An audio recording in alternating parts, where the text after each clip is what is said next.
Mga palangga, halina kayo. Samahan niyo ako. Magmamarites ako dito sa loob ng restaurant na dati ano lang ito, kwadra ng kabayo. Ngayon maganda ng restaurant. Hali kayo.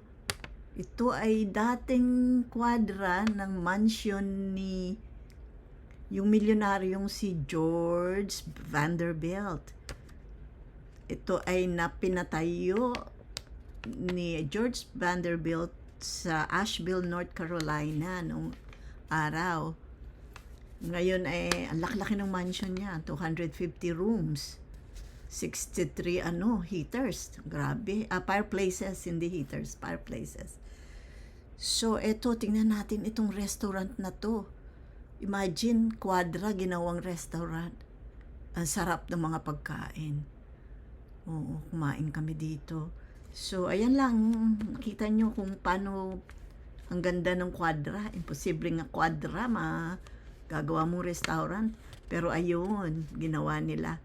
So, thank you po. Salamat po sa pag-like at pag-subscribe. Thank you. Bye!